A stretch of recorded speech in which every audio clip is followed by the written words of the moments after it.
दमोह आज संविधान के निर्माता डॉक्टर भीमराव जी की पुण्यतिथि के अवसर पर अंबेडकर चौक स्थित अंबेडकर प्रतिमा के समक्ष विभिन्न वर्ग समुदाय के लोग एकत्रित हुए, जिन्होंने कैंडल जलाकर उन्हें याद करते हुए श्रद्धांजलि अर्पित की, जिसमें विभिन्न वर्ग समुदाय के लोगों ने शामिल होकर डॉक्टर भीमराव अंबेडकर जी के बताए सद्मार्ग पर चलने की बात करते हुए उन्हें याद किया।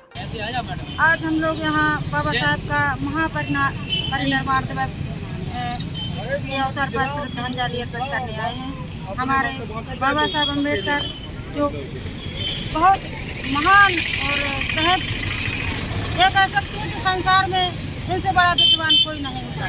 वो हमारे लिए आज ऐसी विरासत देकर गए हैं, हमारे खास करके हमारे बहुजन समाज को, जो SC ST OBC के लिए, जो शायद ही कोई दुनिया में दे पाए। हमने किसी भगवान को तो नहीं देखा है, लेकिन हमने साक्षात बाबा साहब अम्बेडकर का की प्रतिमा देखी है, उनको तो नहीं देखा है, लेकिन उन्होंने जो दिया शायद हमें इस पृथ्वी पर और कोई देने वाला नहीं।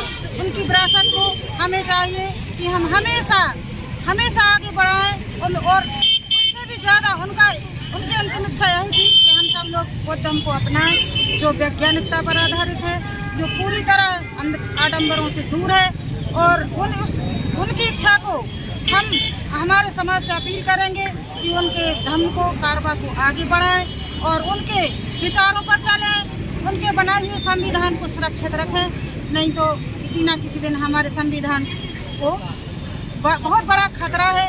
कुछ धारा महिलाओं के हित में बाबा साहब अम्बेडकर ने कई कानून लागू किए हैं, लेकिन कई महिलाएं अभी घर से निकल कर नहीं आती हैं। क्या कहना चाहेंगे ऐसी महिलाओं के लिए? वो उनकी नासमझी है।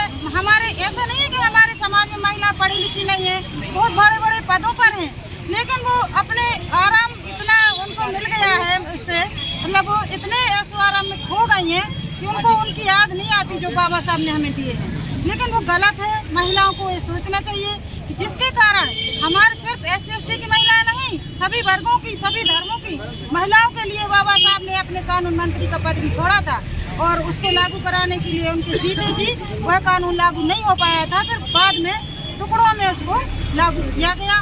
तो हमारा तो यही रिक्वेस्ट है महिलाओं से, तो महिलाएं उनके विचारों पर चलें, संविधान को पढ़ें, उनकी किताबों को पढ़ें और अपने देश को घर के बाहर निकलें, अपने समाज को सुधारें। और जब तक महिलाएं इस चीज़ में संलग्न नहीं होगी, हमारा धर्म कारवा या फिर हमारे समाज का उद्धार संभव नहीं है। सिर्फ पुरुषों से ये संभव नहीं है।